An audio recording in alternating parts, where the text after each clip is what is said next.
Okay, the time is now 12:32, so I think I will get this session started. Welcome, everyone. Thank you very, very much for being here and for joining us on if you're in Southeast Queensland, a sunny yet very windy Wednesday.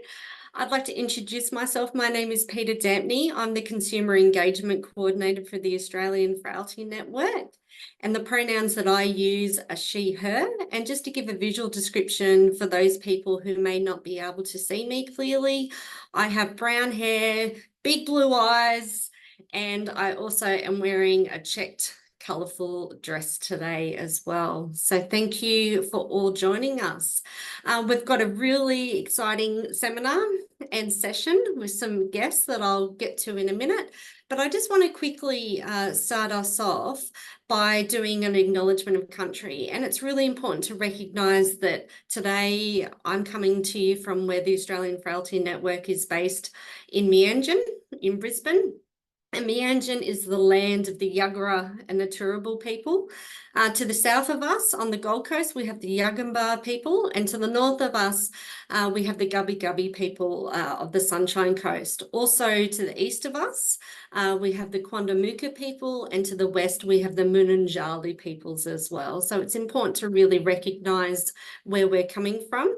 And what I might get you to do is a little bit of an icebreaker and to remind ourselves that there's other people joining us today. If in the chat you'd like to put what lands you're joining us from today, it'd be a really, really nice thing to see. And I think it's really great that in this picture here that you can see on the screen, we've got Uncle Shannon Ruska, and he's kindly matched the Australian Frailty Network colours wearing some teal here.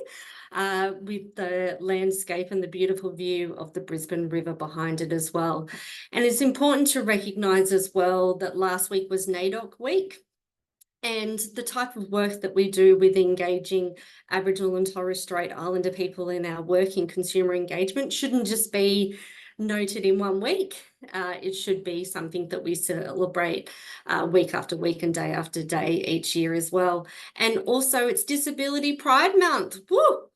And it's important to recognise that too as another thing that's happening at the moment as well. So I'm just going to share with you something new that we are now doing at the Australian Frailty Network. So we're going to be starting off each of our consumer sessions with an acknowledgement of lived experience. And I'll just read this through with you. And in time, we're going to be having our consumers that are involved with our Frailty Network contributing to refining this as well. But this is kind of our base point where we're starting from. So I'd just like to share it with you today. So we'd just like to say the Australian Frailty Network would like to give thanks to those consumers and carers who have contributed to our projects and continue to share their lived and living experience with us. It is a privilege for us to have you share your journeys with us, and our work and our lives are enriched by your generosity, enthusiasm and kindness. And I just think that's just such a wonderful photo as well, that's really just celebrating life and with all of its quirks as well. So thank you very much to those of you that are joining us today that fit into those categories that we really want to acknowledge today as well. All right, so what are we actually doing today? I hear you ask with bated breath. Well, we've got a very, very exciting lineup of different people. And what we're going to do is each of us is going to speak to a certain topic for about 5 to 8 minutes. And we've got some different topics, as you can see on your screen, that we're going to be looking at. So first of all, we have the wondrous Dr. Adrienne Young. So I'm going to do a little bit of round of applause for Adrienne, and hopefully you can see her and Dale on the screen there.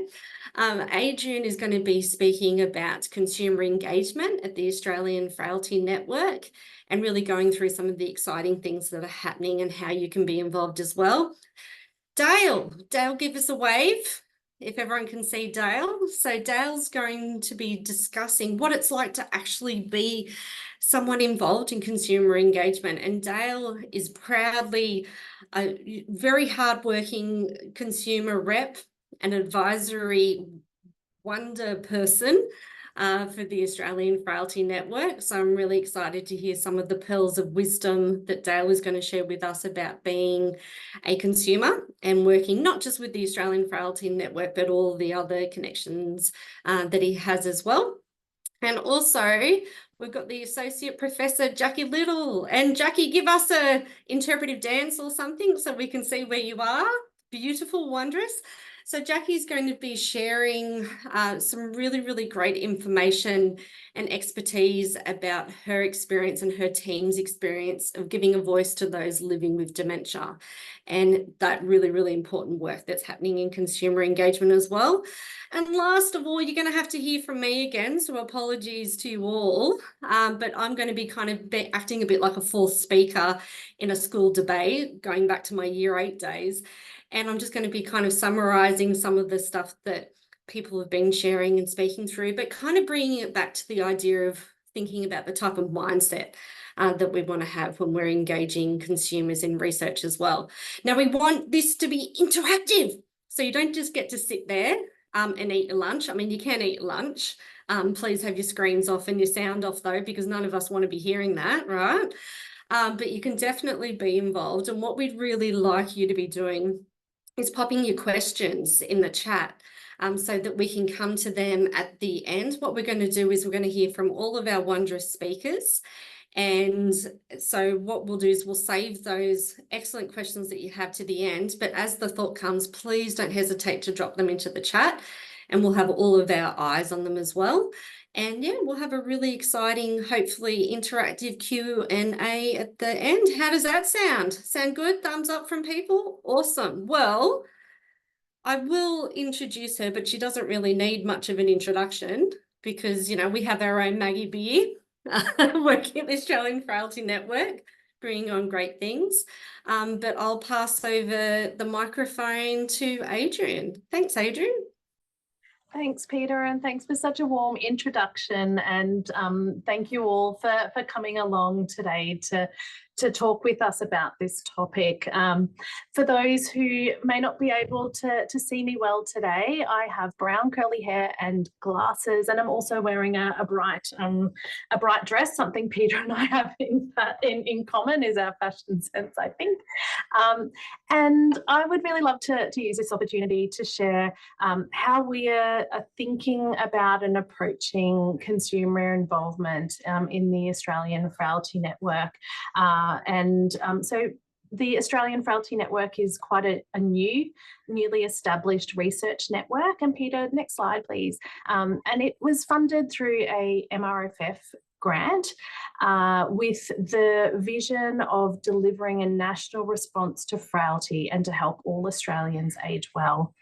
I've included on this slide here our group at our inaugural summit, which was held in 2023. And you can see Professor Ruth Hubbard there in the middle, who is our director and fearless leader. And we're a multidisciplinary group of researchers, clinicians, representatives from professional associations and partner organisations. Some of our founding ones are on the screen there. And our principles within the AFN are collaboration, consumer focus, inclusivity, courage, and excellence. And I think these really, epitomise how we are approaching consumer engagement, because we need to really be collaborative, of course, be partnering with and always having our consumers front of mind, inclusive, and I think be courageous. And I'll be, whether that comes through in Peter's discussion later would be interesting. So together with our consumers, we have started to draft our goals of consumer engagement. And this is our first goal, is to embed consumers in all aspects, activities, and governance. And so this is our current governance structure as it stands, and all of the darker teal represents consumer members, and that how they will be involved across all of the activities, all of the aspects and governance, and having a model where consumers can be supported to take on a leadership role if that's what they want. They could also be part of our broader community and come in and out as their expertise or time or situation requires. Next slide, please, Peter. Our second goal is to be moving beyond consultation to consumer involvement, collaboration and empowerment. And we refer to the IAP2 spectrum when we're thinking about consumer engagement, and acknowledge that this isn't a hierarchy, and you don't have to pick one level of engagement and stick with it. But we see in research that there's a lot of consultation, not a lot of informing often, and there's a move towards more involvement, collaboration and empowerment, and that's really the space that we're wanting to be sitting largely in, but acknowledging that informing consumers and the public of the work we're doing is a really key part of this as well. Next slide, Peter. So our third goal is to create a shift in culture where it is expected that all frailty research will have consumers involved in all stages of the research process. So we want it to come to the point where we look a little bit strangely at each other if there's not a consumer at the table when we're talking about research. And this is a stretch goal, but we're seeing it in some of our projects, and I'll talk about that in a second. And the fourth goal is to continuously evaluate and improve our consumer engagement model in partnership with consumers, acknowledging that we won't be perfect, and that we need to continually assess how we're doing and how we can be better working together, and that's a continuous process. Peter, next slide. We've also developed some principles to guide our consumer engagement, and I have to really acknowledge Anya Christopherson, who has been our consumer co-lead in really establishing our consumer engagement mindset and approach for the AFN, and she really, this is her all over. So our principles are skill building through supportive partnerships, empowering more active engagement, valuing, recognising and remunerating contributions, diversity, equity and inclusivity, and open, honest and regular communication. And so striving that all of the activities we're doing are underpinned by these principles. Peter, next slide, please. Oh, something's happened with my slide formatting, but it's all good. So we have a number of different research studies that we're involving consumers in. We've got the Fittest study, we've also got Refit and our Centre for Research Excellence, and we've got consumer CIs and partners across these three big pieces of work. And we've also got a range of consumers that are also involved in other parts of those projects as suits their expertise and interest areas. So we've got about 40 consumers in our AFN consumer network, and that's growing by the day now that we've got Peter's role funded. We have had 11 consumers involved in research planning and grant writing, resulting in 5 grants for a total of more than $8 million. So I think that this is really showing how we can be working together to get this funding and then to build consumer engagement then into those programs. And we've also published 6 research papers with consumers as co-authors, and I'll highlight our latest one, which was published in the AJA, which was led by myself and Anya, about engaging consumers in frailty research. So reach out if you can't access that, because it is behind a paywall. So feel free to get in touch if you're interested in reading that. Next slide, Peter, and I'll speed things up. The AFN Summit was, I think, is the jewel in our crown each year, and it's a really exciting event where we bring everybody together. And we had consumers heavily embedded in the AFN Summit this year at Customs House, and so Anya and I facilitated a consumer roundtable where we talked about how do we communicate about frailty. So we had a consumer-led planning committee. We had consumers at each table who were there to lead and scribe the discussion, and also to co-chair and co-facilitate sessions. So our next summit will be held in Sydney, and similarly we'll have consumers embedded within that program planning and execution as well. And the final slide, I think, is about challenges. And initially I had the title as Our Challenges, and I thought that's a bit down. So we're up to the challenge. And so I think some of these are around diversity and inclusion. So how can we include people who sit across the frailty spectrum, knowing that a lot of our conversations have been with people who may be mildly frail, or looking to how can I delay the onset of my frailty, rather than people who are frail. Thinking about our First Nations individuals and communities, and also rural, regional and remote communities. We do see that there are some barriers specific to frailty. The public perception of frailty, the F word, how do we get people really involved in frailty research if it's a term that maybe they don't understand or think it's something to avoid, and also needing tailored and flexible engagement methods to engage people across that frailty spectrum. So some place-based engagement or peer supported engagement so that we can be reaching people. A sustainable funding model. I think, you know, having remunerating and valuing consumer input is one of our principles. That requires that funding there. And then there are structural barriers to genuine involvement that I think require advocacy. And I think as a big national network, we have a big role to play in some of that as well. So that's me done. And I invite questions and discussion later, but I would like to introduce Dale to present here today. I have to confess that Dale has come along at very short notice. So Anya Christopherson was ready to present, but has, for a range of personal reasons, not able to be here today. And she's so disappointed, and we're disappointed to miss her in the conversation. But testament to Dale's commitment to consumer engagement and teaching and supporting researchers in this space, his response when I asked was, yes, he'll be here. So I'd like to introduce Dale and hand it over to him to share his reflections. Thank you, Adrian. Hi, everybody. I'll just tell you a little bit about myself. I'm a middle-aged guy, for those who are visually challenged a bit, and I'm getting a bit grey around the edges, but I'm also wearing a set of glasses, and I've got some burn scars on my hands. To tell you a little bit more about me, 8 years ago, I had a major burn at a barbecue, and I was burnt to 33% of my body and had 9 skin grafts, and went on to 2 years of rehabilitation and wearing burn suits and all the other stuff I had to do. And it was during that I talked to a professor about making education videos about men keeping compression garments on while they have burn scars for that first 2 years. And we ended up doing a research project and making some videos.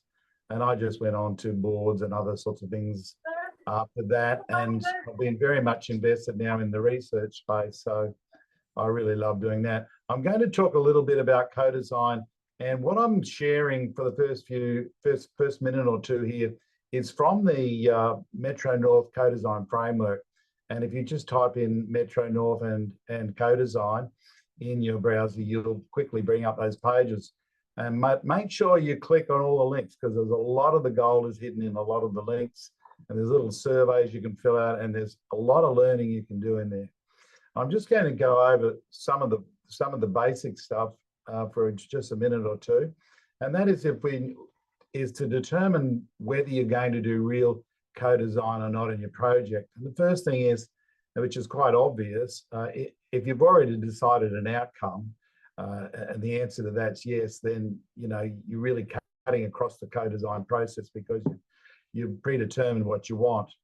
So the next question you should ask too is, do consumers see this as a key issue?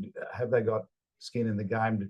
Do they see it as important? And of course, the more important that is, the more they're going to be keen to design whatever you're going to do, whatever your project is. The other thing is, do you have the time, the energy, the people, and the resources to deal with consumers? It's a different game. We're all learning in this, consumers and researchers. And so you need to take time to think about that you're going to need extra time, maybe extra people, someone that's really good at facilitating, an impartial and skilled facilitator that knows how to do this. And of course, some money as well would be handy too. We don't want people in this, either from the consumer or the clinical side, to come in with mindset, well, I'm an expert, this is how it's got to be. This is finding a common ground thing. And I think, as I think about it, I change my language a little bit. I learn a little bit of the jargon as I go along. And of course, I expect clinicians to dumb things down a little sometimes and put it in more easy English, so that we see a meshing together, like people with two different languages come together. And I think that's part of the empathy of relationship. And when you're going to do consumer engagement, relationship is really important, that you take time, first of all, to bring your consumers in early, and that you establish a good relationship with them. And one of the ways of doing that is really explaining the whole issues surrounding the project you're looking at, so that they can, in everyday language, so they can get a good understanding what the issue is, where we might be headed, and what sort of direction, what are some of the proposed outcomes that we're looking for. And we never really know sometimes when we start a project where we're looking at for certain outcomes, which direction or which route of journey we might travel on to get there. And that's, of course, is part of the co-design process. And that's where it's a little bit daunting at times for clinicians, in that we're not sure what's going to happen along the way and where we might end up. And that's part of growing in this and growing together. And so that's how consumers come in to help. So once you've been introduced to the team early, well, I asked this question: what's it going to be like being on a good team? What are the aspects I've experienced when I'm on a good research team? And the answer to that is that you're included often, you're given the information often, you're part of the decision making along the way, and you've got relationships that are developing, so that every time there's new information, every time there's a new meeting, you're involved and you're asked for not only your input, but as we go along that IAP2 spectrum, we're heading more towards collaborative input and giving a lot of innovative ideas. Some of the ideas we suggest won't be feasible, but then we put them through the clinician filter, and they'll tell us whether those things are feasible or not. And we're learning on both sides here, and that's the advantage. The deeper you go in a subject, like frailty, the frailty network, the more you learn and the more you can be of use in that, and to use your lived experience in the process. So at the end of the project, it's great to be part of the writing a paper, knowledge translation, dissemination, and of course part of the celebration as well, and where the project might go from there. So what can you expect from consumers on your team? Well, a sounding board, good ideas, direction, a human element, keeping it real, a source of innovation, an ambassador or a raving fan, and of course, knowledge translation and dissemination at the end, and a celebration. And of course, when I get to the end of the project, I start asking, where are we going to go from here? You know, has it got to be digitized? What's the next step that's going to happen in the hospital or the aged care centre to bring this about? Thanks very much. Thank you so much, Dale. That was, I love that. Where from here? Come on, let's, we've got the engine going, so let's keep it going as well. Some real great pearls of wisdom there from your, long expertise and insights into working in the space as well. So thank you very much for that.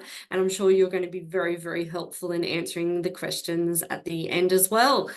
Okay, well, I'm going to try and do two things at once. I'm going to try and multitask. I'm going to introduce Associate Professor Jackie Little to take us through about working with people with dementia. And hopefully everyone can see that on their screen. How's that? Thumbs up. Beautiful. Awesome. I've managed to multitask. Well done. I've achieved something. So Jackie, please take it away.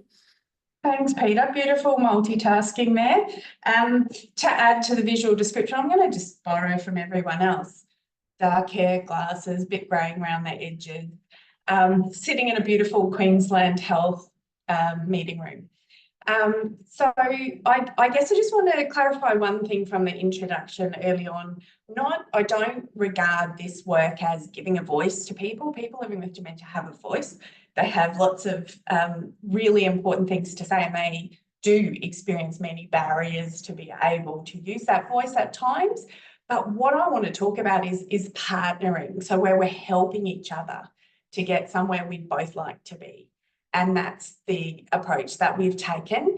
So these pictures are some of the work from the Florence project, which is some of the work I'm drawing upon. It led to lots of other projects, but this was a project where we co-designed technology with people living with dementia and with care partners to support communication and support participation. So involving people living with dementia in tech teams was something that where we encountered a lot of barriers, but an awful lot of wins. Can I advance the slides, please? So I've done the whole thing of one point at a time, but you can give me a couple there, Peter. One of the questions that we get is, but what do people do?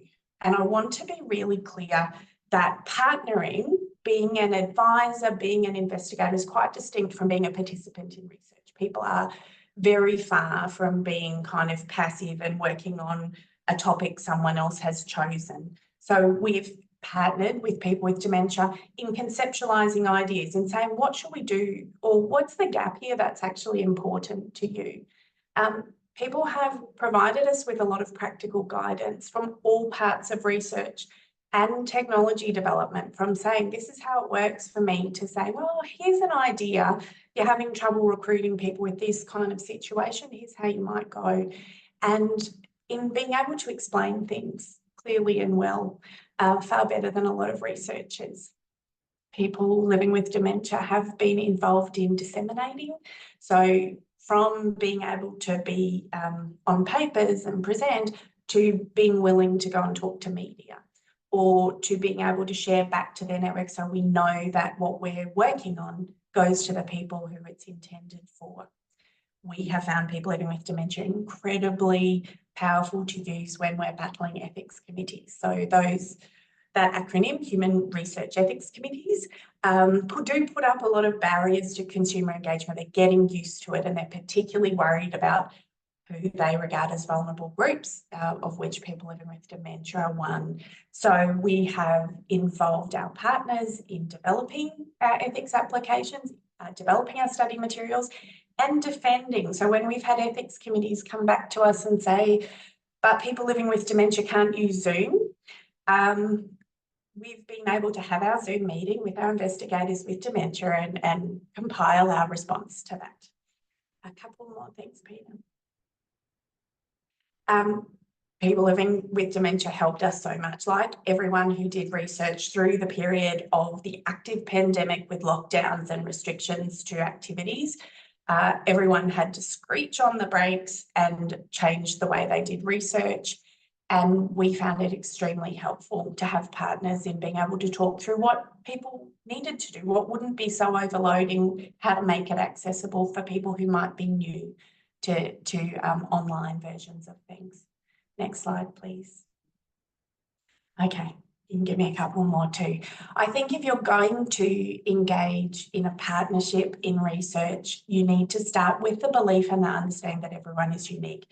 Because somebody shares a diagnostic group, that doesn't mean they are all the same and that you can have one person representing everyone, or that people will agree about everything, or, you know, anything like that. So go in with the understanding that everyone is unique. When you are engaging in research as a participant, there are really structured rules and processes around consent and assent. So agreeing formally to participate and agreeing to each of the activities. When you're partnering with people, I think it is important to consider that as well. To consider that people might be happy to tell me who they have a relationship and they trust about something, but they may not be happy for me to share that information further with my team. So it's always good to keep checking what you have consent to do, what people are assenting to do, and not assume that because someone was happy to talk to the media about one thing that you can give their name out for something else. So it's that constant process of checking and agreeing to things. Picking up on the earlier comment, if you are going to be a researcher involved with partners, you need to be open to hearing criticism. Can't shut down when people say, I don't like your idea, or I hate that term you're using, or that's just not going to work. You need to go in with an openness to change. You do also need to consider vulnerabilities. So there can be power plays within these things without you recognising it. So you might be, you know, sitting in a really intimidating room at a university or a hospital and not kind of recognise all the vulnerabilities you might cause. I've had people say, well, I'm not sure I can participate in being a partner because I haven't got a master's, where they have an absolute wealth of lived and living experience, and that is what we're looking for their contribution. At a university, there are plenty of people with all kinds of letters after their names, and we're usually not looking for any more of those. We're looking for people with these unique contributions.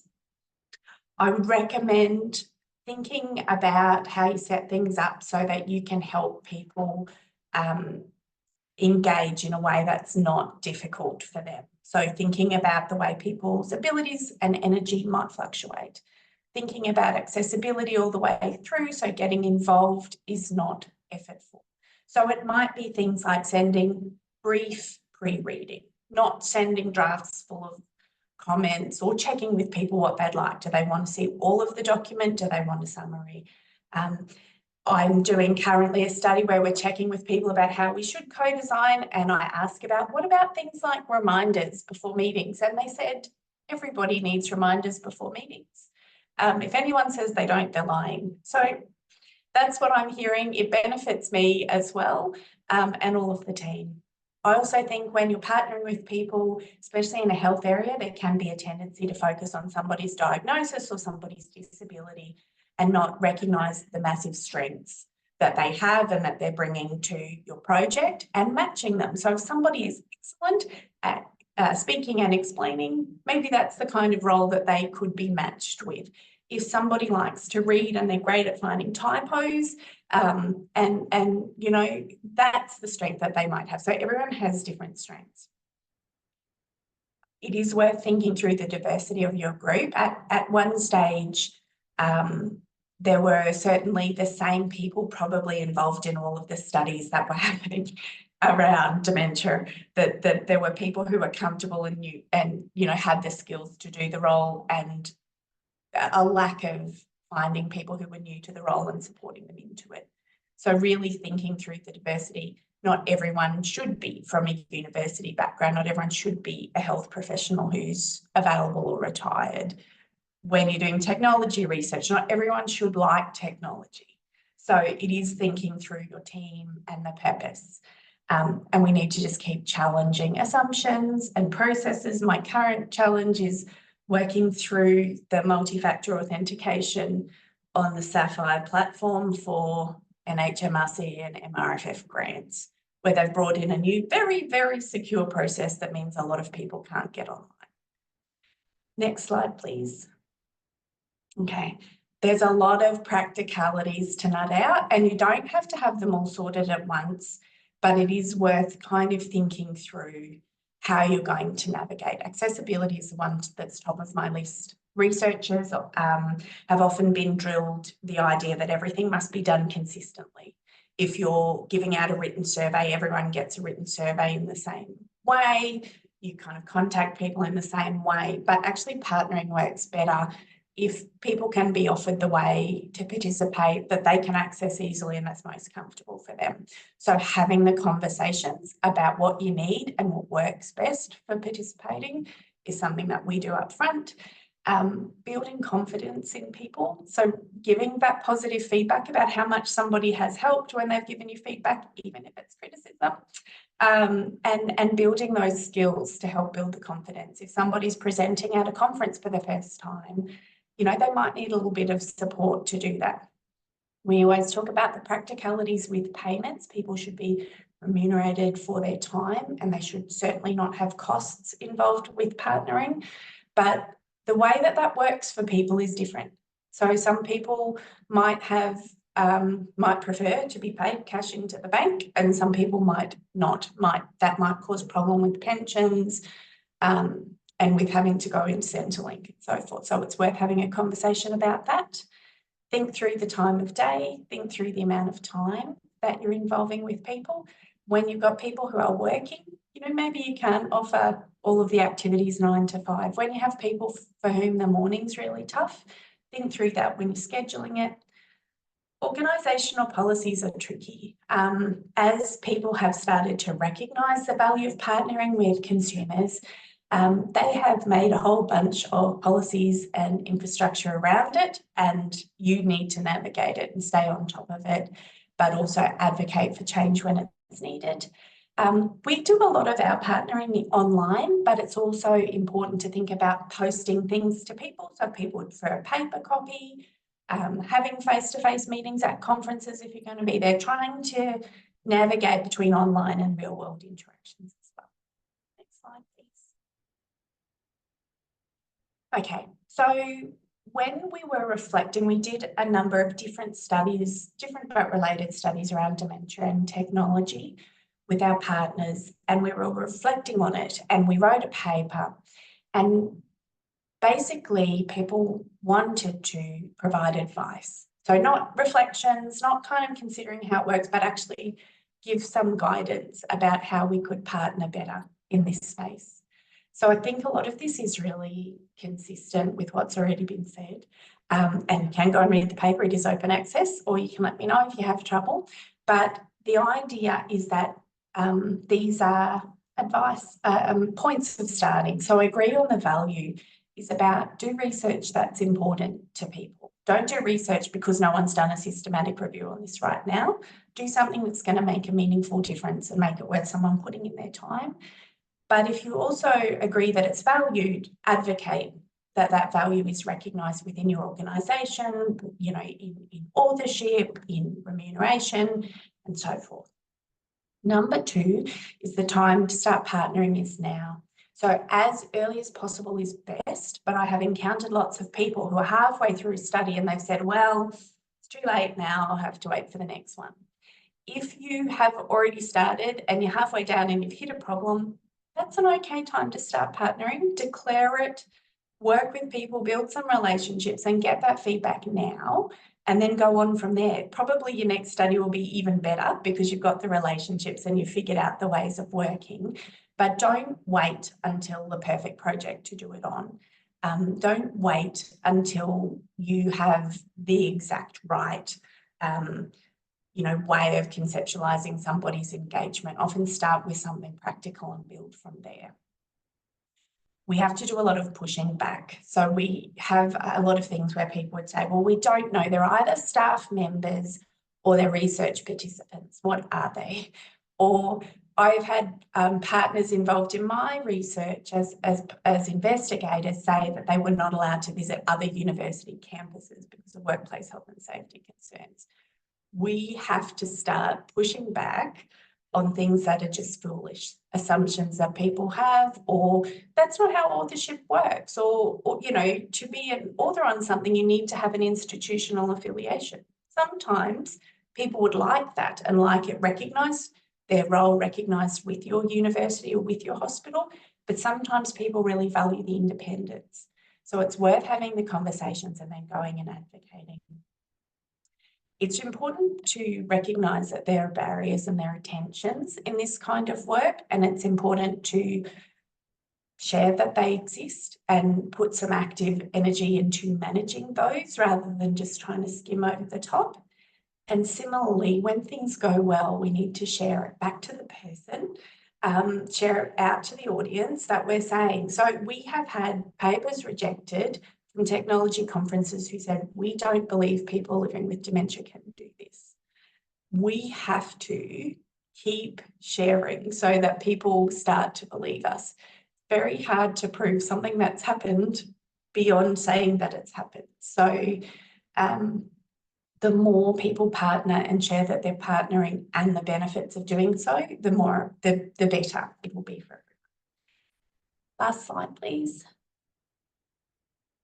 Okay, yep. So when you're engaging with people, I'm a really flexible partnering kind of person, but I think it's really useful to have set out the role that you're anticipating people will have, the project that you're doing in lay language, so that people can make a decision whether it's worth their time to engage. People are busy, people have limited energy, and you can't say, just get involved and we'll sort it out from there. You do need to start with some kind of structure.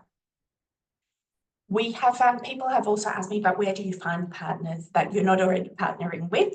I found advocacy groups are really useful in getting the word out, but I would strongly advise that you are not contacting them saying, send me people's names. I would advise you get in touch and say, what can I do? What's useful? Can I give a talk about something?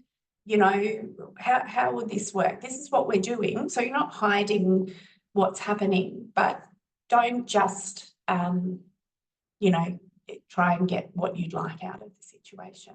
So it needs to be reciprocal. I also, when we started doing this technology work, we did media, so radio and little local newspapers and so forth, because it's important to engage people who might not already be engaged as an advocate, so that we can shape it so that that's useful for them. Be careful on social media. There's a lot of faking people there. But also we shouldn't be hassling people if they're not keen on social media, and go through networks that you have. Be really flexible. So don't come in and say, we've got a meeting, it's already set up on a Wednesday at this time, you need to come along, you need to come out to the hospital, come out to campus and sit in this boardroom. Be really flexible, but have that clear starting point. So people can say, yeah, look, I'm happy to come and chat with you about dementia and technology. And then I'm going to decide if I want to get involved after that, or I'm happy to help you with this little part, and then we'll see how we go. Only engage if you have time and resources to build the relationships. And then I just wanted to share some resources that are out there in this space. So Dementia Australia has just started, or just funded in a more continuing way, its Advocates program, where they're supporting people living with dementia to be involved in these kind of partnering roles.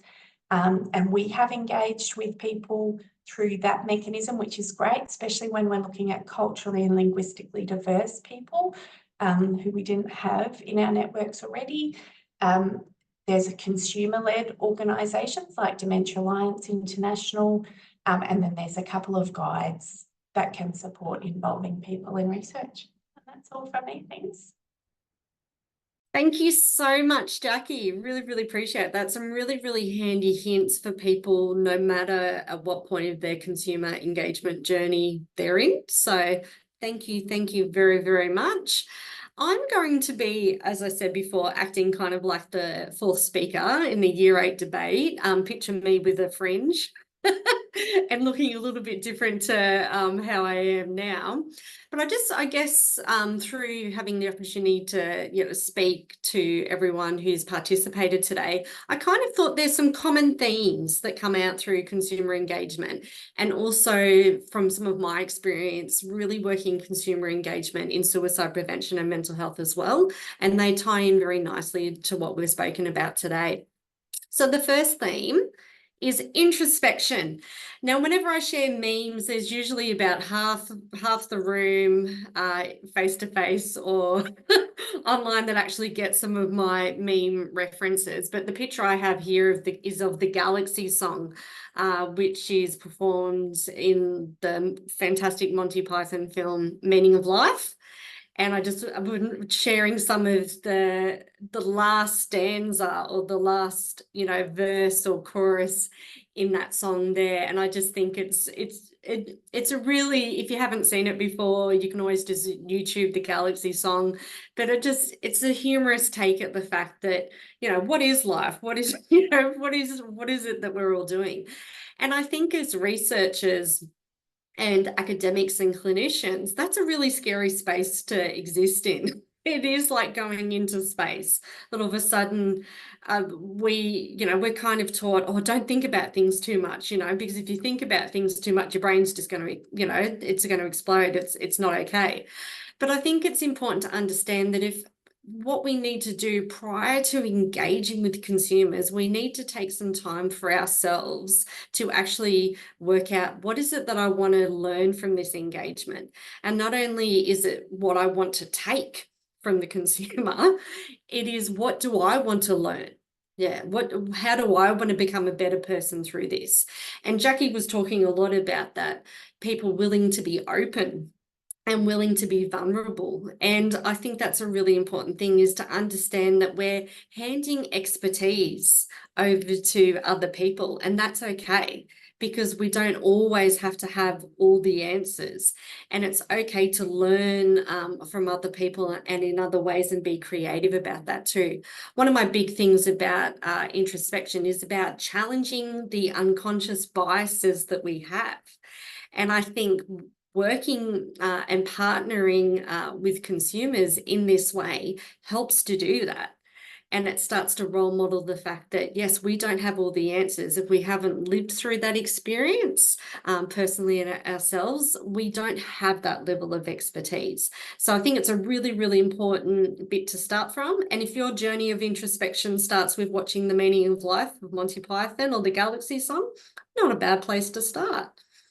So next one, oh, look at that lovely slide. Connection on. So that was really great introspection of me with the PowerPoint just before it came to air. And a little bit jokingly, I've decided to include a quote from Oprah Winfrey. And by the way, everyone has something under their seat. It may or may not be a car. It may not be a trip to Fiji. Okay, Mel does. Woo, you get this, you get that. Everyone gets that, right? But I think it's important to note that connection and relationships are the biggest protector or biggest protective factor of our mental well-being, and that corresponds very well with our physical well-being as well. And people want to work in consumer engagement because they want to connect with other people. They want to connect with themselves better in their own journey. They may want to connect with nature. They may want to also ground themselves and be present in the time or the journey that they're currently experiencing with their health at the moment. And for both consumers, and remembering that this is a career, that we have many people out there who work as consumer representatives as their full-time career or as consultants as well, and that work. So it is their work, and we should be really, really emphasizing that. But not only for us too, is that it has the ability to reconnect us to our own values and purposes associated with work as well. So that's something really, really key to remember. And I'm pretty sure that all of you would agree that that theme of connection has come through in everyone's chat so far. Last one, and again, why make this one any different from the others? The ends off the bit there as well. But yes, ice baby, right? Stop, collaborate, and listen, right? We can all get our 80s on. That would be a far better, different visual description if I were to take you through what I look like when that song came out. So yes, collaborate. Collaborate's one of those buzzwords that gets thrown around where people are like, oh, collaborate, collaborate, collaborate, right? Even back when this song was coming out. And collaboration is a two-way street, okay? It's not just people giving. And I think those of us who have worked in consumer engagement for a while can often feel as though that it's all about giving and it's all about taking.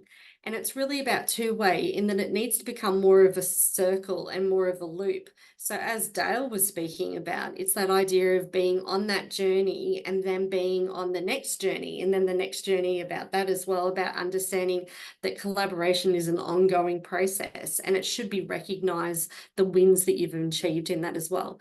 And I think a big thing to remember too is about collaboration is that it does increase vulnerability for everyone, right? It opens doors, it opens gates, and that's okay because we're allowed to be human. We're allowed to feel things. We're allowed to share big things that have happened as well. And I think that's a really important thing to be looking at too. Oh, we've got another one with a weird bit of wording and lettering all over the place.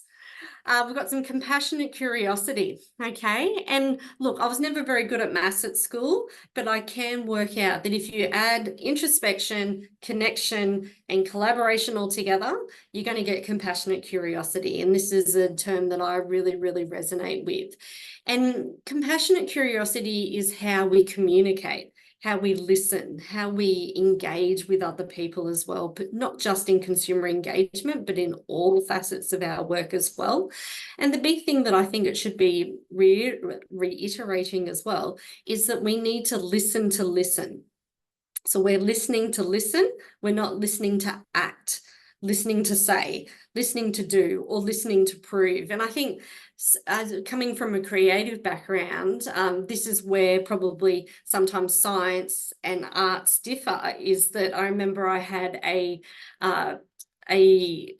professor of psychiatry who said, I find arts research degrees or PhDs very strange, because for yours, it's all about the journey, and it's okay that if it changes. It's okay that if you suddenly come up with something completely different with what you started with. Whereas with science, we've got an idea that we really, really want to prove, and no matter what, we're going to prove it at the end of it. And I was like, well, that's a very, not very dynamic or very challenging or very kind of interesting or creative way of looking at it. So I think engaging with consumers, partnering with consumers, allows us to challenge those preconceptions that we have, to engage in that active, compassionate curiosity and understanding, yes, we don't have to define the ending before we've even started the beginning. I think that's a really key thing to say. And last one from me. It's okay to wear different hats, right? Yes, we may be a researcher. Yes, we may be an academic. Yay, we may be a clinician, right? But we're also other things than that as well. So yes, I have worked as a professional educator, but I'm also a mum. I'm also a friend. I'm also other things. I'm pretty good at interpretive dancing, right? So there's all these other different hats that I may wear and draw on in my life experience. And that's what makes me interesting as a human. And I think sometimes in, this sort of level of engagement too, is that we're scared. Like, it's important to have boundaries, right? I'm not saying break down all your professional boundaries, but let yourself be real. Let yourself be honest. Some of the work that we do is quite emotional. So we should allow ourselves to feel those things and express those things as well. Because remember, we spoke about connection. As Oprah Winfrey says, remember, connection is extremely important, and we should be doing that as well. So that's me, and I hope I've done an adequate summing up for my very great Year 8 debating team. I've really enjoyed being on that debating team with them. So this is just to reiterate, because I'm relatively new at the Australian Frailty Network, and hopefully they're going to let me hang around after this as well. So that's just my details if you want to learn a bit more about consumer engagement, but also introducing my executive assistant in my work, which is Sylvia Dampney. So you may get to see her at future events as well, but she does do a lot of work behind the scenes. I'm going to blame the mistakes on my PowerPoint on Sylvia. I think that's, I think it's fair that she's introspective and allows that's and the reason for that happening as well. So it's your turn now. We've spoken so much that we've probably barely let you all have some time, but I know that there was a question about support for consumers in application processes for grants funding, and I just thought it'd be great to pass over to my other debaters to answer that question, because I know that they've got lots of expertise in that space. So who'd like to jump in to share some pearls of wisdom there? I can start, and then I could invite Jackie or Dale to add to that. There are courses, sort of introductions to research for consumers and people who are wanting to learn about the research process, and that would include some of those topics around where research money comes from and those sorts of things, I think at a broad level. And so the universities hold those, and there are a number of other organisations that do as well. But I think in terms of actually stepping you through the intricacies of a process of contributing to a grant or a publication, I feel as though that is something that is done through doing and working on together. I think, as Jackie pointed out, people will have different abilities and interests and skills around that. And so I think finding out exactly how they want to contribute, what that looks like to them, and how you can support them to do that. And maybe they might want to take on a bigger role than they have before, and so finding out how can I support you with that, or perhaps they're happy to go along with the journey and for you to be leading that process and for them to be contributing along the way. So I don't know that there that there would ever be an adequate training program around these things. I think it's more of a mentorship and a partnership type of arrangement, I suppose, like how we learnt how to write grants and papers, I think. But I don't know, Dale or Jackie. Yeah, I started, one of the first things I did, and I was thrown at the deep end a little, but we had a little Seed and Link grants here in Metro North, and they wanted a consumer on there to read the grants. So I got to read a lot of grants and to really try and wrap my head around the whole process. I had to live with, you know, Google and a whole lot of other things to work out some of the words and then acronyms and things, and get my head around what they're really trying to do. And sometimes I had to refer to a clinician to think, is this feasible? Is this business as usual? Or is this innovative or what, you know? But it's through getting used to that process was one very important thing. The other thing is, once you've talked to some of the people on the project and you've got a good idea of it, as you read through the application, try to visualize what is it going to look like? What are the outcomes going to do for consumers? And how are they going to get there? And how you might fit into that process. And so you might come up with some ideas, some alternative pathway ideas to getting to the destination that you can collaborate with your clinicians. Don't just come in and say, you know, this is it, I've got the answers. No, it's always putting your idea on the table and then reflecting on that idea in the light of feasibility and what other people at the table are telling you. So yeah, that's a roundabout. But the other thing is hang around research. Days like this, you know, other days, I think Prince Charles is doing one on demystifying research soon. There's other sorts of days. Hang around, go to as many as you can, and keep making connection with researchers and learning as much as possible. And of course, keep reading research. Great advice. I would only add that, you know, we often do things in partnership. If we're running something for students, we'll let our partners know if they would like to come, with no expectation that they do.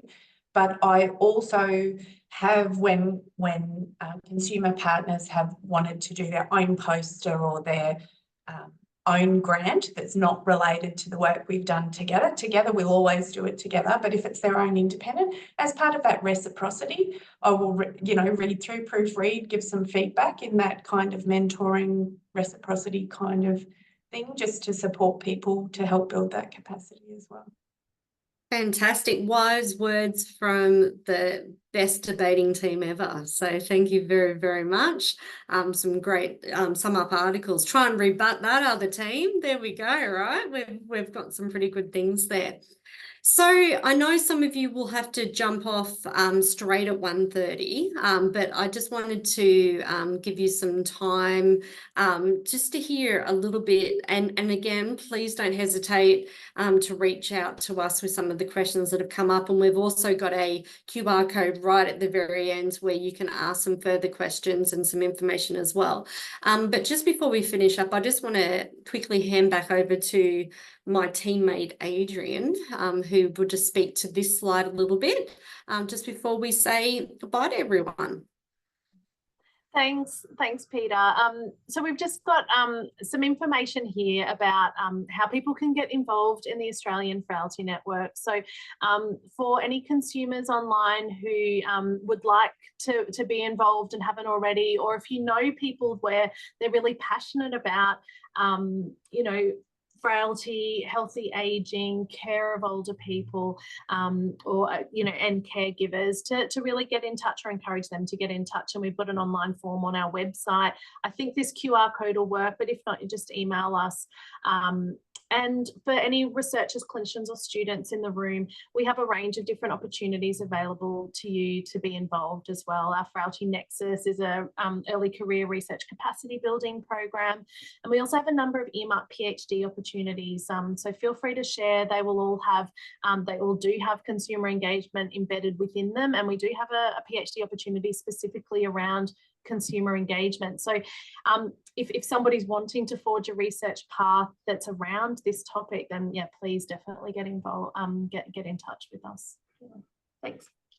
Well said. And I would just, oh, geez, I would reiterate that. I was getting so excited that my arms were flailing everywhere with what Adrian was just saying as well, and what has been excellently spoken about today too.